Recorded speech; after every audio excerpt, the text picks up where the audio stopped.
नमस्कार विद्यार्थी मित्रांनो, एज्युकेशनल क्विज मेनिया या चॅनलवर आपणा सर्वांचे स्वागत आहे।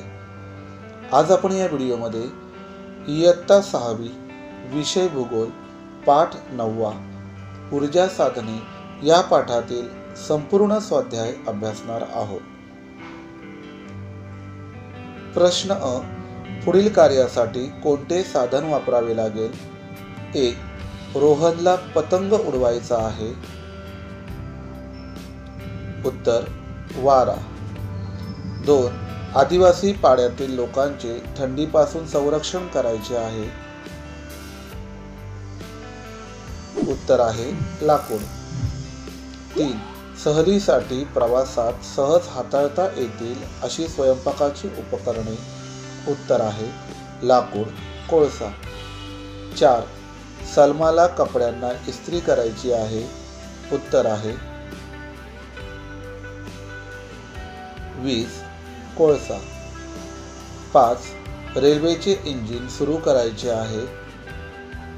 उत्तर आहे वीज, कोळसा। 6. आंघोळीसाठी पाणी तापवायचे आहे। उत्तर आहे लाकूड, बायोगॅस। 7. सूर्यास्तानंतर घरात उजेड हवा आहे। उत्तर आहे रॉकेल, वीज। प्रश्न ब, खालील प्रश्नांची उत्तरे लिहा। 1. मानव कोणते ऊर्जा साधन सर्वाधिक वापरतो? त्याचे कारण काय असेल? उत्तर, मानव कोळसा हे ऊर्जा साधन सर्वाधिक वापरतो। कोळसा हा तुलनेने अधिक प्रमाणात सर्वत्र उपलब्ध आहे, हे त्याचे कारण असेल।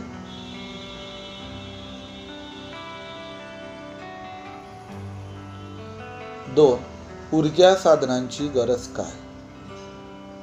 उत्तर, दैनंदिन उपयोगांसाठी ऊर्जा साधनांची गरज असते।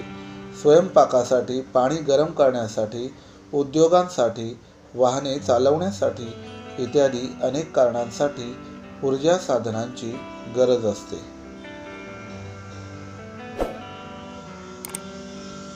3. पर्यावरणपूरक ऊर्जा साधनांचा वापर का गरजेचा आहे? उत्तर, जैविक ऊर्जा साधनांचा वापर केल्याने मोठ्या प्रमाणावर हवेचे प्रदूषण होते। वाढत्या प्रदूषणामुळे पर्यावरणाची हानी होते। त्याचा मानवावर, प्राण्यांवर व वनस्पतींवर विपरीत परिणाम होतो। म्हणून पर्यावरणपूरक ऊर्जा साधनांचा वापर गरजेचा आहे। प्रश्न क, खालील मुद्द्यांच्या आधारे फरक स्पष्ट करा। मुद्दे आहेत उपलब्धता, पर्यावरणपूरकता व फायदे तोटे। 1. खनिज तेल व सौर ऊर्जा। उत्तर, 1. खनिज तेल मर्यादित प्रमाणात उपलब्ध आहे। सौर ऊर्जा विपुल प्रमाणात सर्वत्र उपलब्ध आहे। 2. खनिज तेलाचा वापर पर्यावरणपूरक नाही। सौर ऊर्जेचा वापर पर्यावरणपूरक आहे। 3. खनिज तेलाचा वापर केल्याने मोठ्या प्रमाणावर प्रदूषण होते।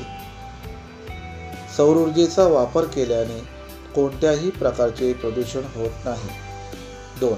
जलऊर्जा व भूगर्भीय ऊर्जा। उत्तर, 1. जलऊर्जा तुलनेने कमी प्रमाणात उपलब्ध आहे, तर भूगर्भीय ऊर्जा सर्वत्र विपुल प्रमाणात उपलब्ध आहे। 2.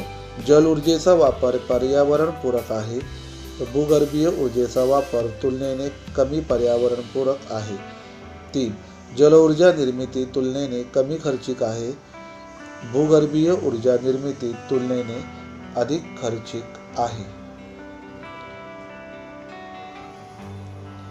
नकाशाच्या आधारे प्रश्नांची उत्तरे द्या। 1. भारतातील कोळसा क्षेत्रे असणारी राज्ये कोणती?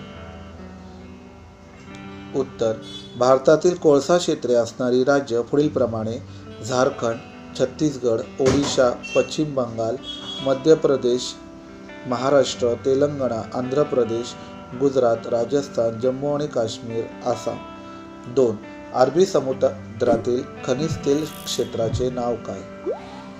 उत्तर, अरबी समुद्रातील खनिज तेल क्षेत्राचे नाव मुंबई हाय होय. 3.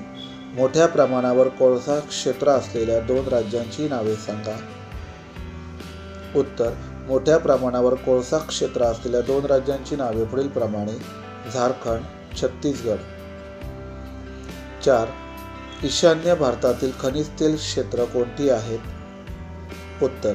दिग्बोई, माकोम, नाहरकटिया, नूनमती, लाखानी ही ईशान्य भारतातील खनिज तेल क्षेत्रे आहेत. 5. गोदावरी नदीच्या खोऱ्यात कोणते खनिज साठे आढळतात? उत्तर. गोदावरी नदीच्या खोऱ्यात मॅंगनीज, तांबे, बॉक्साईट, कोळसा इत्यादी खनिजांचे खनिज साठे आढळतात. 6. गोदावरी नदीच्या खोऱ्यातील खनिज साठे कोणकोणत्या राज्यांशी निगडीत आहेत? उत्तर. गोदावरी नदीच्या खोऱ्यातील खनिज साठे मध्य प्रदेश, महाराष्ट्र, तेलंगणा, आंध्र प्रदेश आणि छत्तीसगड या राज्यांशी निगडीत आहेत. एका वाक्यात उत्तरे लिहा. 1. खनिज तेलास काळे सोने असे का म्हणतात? उत्तर. खनिज तेलाच्या काळसर रंगामुळे व त्याच्या जास्त किमतीमुळे खनिज तेलास काळे सोने असे म्हणतात. 2. खनिज तेल कोठे सापडते? उत्तर. खनिज तेल भूपृष्ठाखाली किंवा सागर तळाखाली जमिनीत सापडते. 3. जैविक ऊर्जा साधने म्हणजे काय? उत्तर. वनस्पती व प्राणी यांच्या मृतावेशाचा समावेश होऊन निर्माण झालेली ऊर्जा साधने म्हणजे जैविक ऊर्जा साधने होत. 4. भूपृष्ठापासून पृथ्वीच्या केंद्रापर्यंतचे अंतर किती किलोमीटर आहे? उत्तर. भूपृष्ठापासून पृथ्वीच्या केंद्रापर्यंतचे अंतर 6373 किलोमीटर आहे. 5. पृथ्वीच्या केंद्रापाशी तापमान किती असते? उत्तर. पृथ्वीच्या केंद्रापाशी तापमान सुमारे 4000 अंश सेल्सिअस असते. तर अशा प्रकारे आज आपण इयत्ता 6वी विषय भूगोल पाठ 9वा ऊर्जा साधने या पाठातील संपूर्ण स्वाध्याय अभ्यासलेला आहे. तुम्हाला जर हा व्हिडिओ आवडला असेल तर व्हिडिओला लाईक करा. तुम्ही आमच्या चॅनलवर नवीन असाल तर चॅनलला सबस्क्राईब करा आणि हा व्हिडिओ तुमच्या मित्रमैत्रिणींना शेअर करायला विसरू नका, जेणेकरून त्यांना या व्हिडिओचा लाभ घेता येईल. Thank you.